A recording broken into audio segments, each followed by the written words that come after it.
Schneider's Bakery episodes are like Newton's third law. For every episode, there is an equal and opposite episode. Meaning, every time there's an episode that brings up a concept and does it poorly, there's another episode somewhere out there in the Schneiderverse that does the same concept way better. Hey guys, PIEGUYRULZ here, and holy cow, Zoey 101 is like the most anti-Schneider's Bakery show that Schneider's Bakery has ever produced. It's actually a one-camera sitcom. What does it mean to not be a 4-camera sitcom and instead be a 1-camera sitcom? Well, they get to shoot outside in unique locations that aren't just on an overly designed set. They get to employ unique camera angles and have more diverse visuals than just boring studio cameras that can only pan and zoom. And most importantly, there is no laugh track. Can you believe it? There is no laugh track. I didn't think I'd ever see the day of a Schneider's Bakery show without a laugh track. This is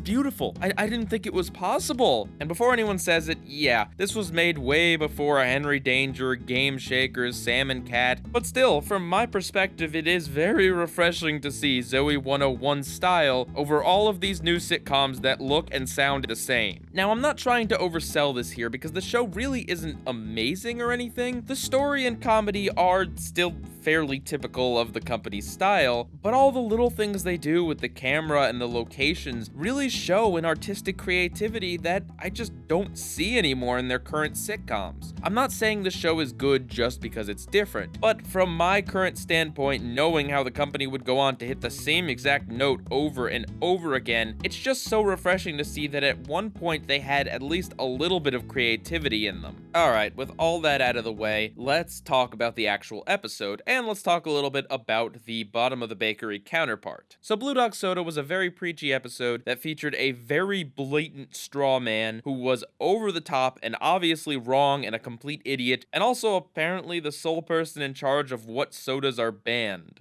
The whole thing is very one-sided on the side of not banning these sodas, despite the fact that the episode actually shows Sam drinking way too much of the soda and shows that these kids are so dependent on it that they're willing to illegally make the substance and sell it on the black market, and other kids are so dependent on it they will buy it. The episode pretty much shows us the reason why this stuff should be banned, and yet comes to the conclusion that it absolutely shouldn't be. And look, I have no horse in this race. I can definitely see both sides of the argument of why a very unhealthy drink should be banned and why it shouldn't be banned. The episode isn't stupid for having a moral, it's stupid because the moral is incredibly one-sided, and that everything is set up in such a way so the characters can deliver a very cheesy speech about how the soda shouldn't be banned because Murica. So of course, there's no way that Schneider's Bakery would get by without having done the typical prohibition, banning of some sort of drink, and then characters doing an underground ring of selling the stuff story only once. And thanks to a little help from Twitter, I found out that Zoey 101 had the episode Coffee Cart Ban. Coincidentally, it's also one of the last episodes of the series, which is not exactly a great jumping on point for me here, but the show's simplistic enough that it really doesn't matter that I don't know exactly who all these characters are. So if hashtag Blue Dog Soda was an American flag dog cake that got shot a few times, then naturally the opposite of it in an episode that's about coffee would be like a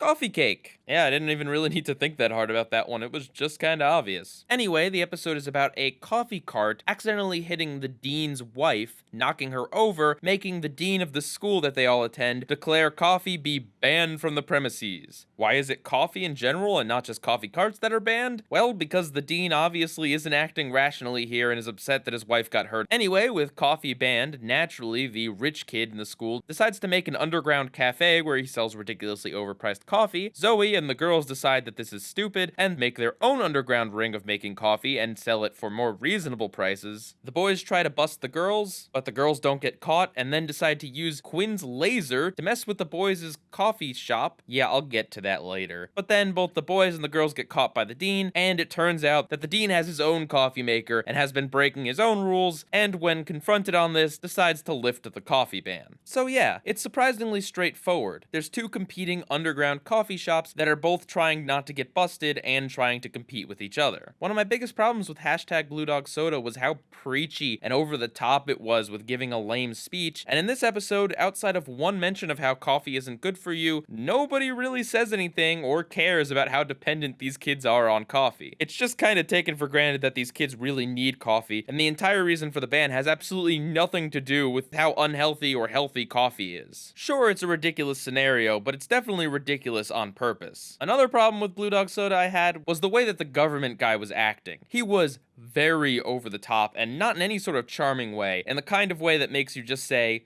yeah, that's bad acting, or more likely bad directing. And in this, the dean, who is the authority figure, is fine. He's a bit goofy, but he's not too over the top. He's still somewhat believable and realistic. And he seems like an actual authority figure and not a complete buffoon. In Blue Dog Soda, the entire episode seemed to just be set up for the characters to deliver a horribly blatant and in-your-face speech about America. And in this episode, the coffee ban seems to be a setup as well, but in this case, it's a setup for the characters to have competing businesses and a rivalry with each other, which from what I can gather seems to be natural for these characters. I mean, look, coffee cart ban isn't the greatest story by any means. The ending is very predictable, and the entire way they go about it plays out exactly as you would think. The kids accidentally discover the coffee maker, the dean fumbles around a bit and says, and then the kids are like, yeah, you should uplift the ban. And he's like, alright, yeah, sure, I'll uplift the ban. And my other issue with this is the whole laser beam thing. Yeah, after the boys try to bust Zoey and the girls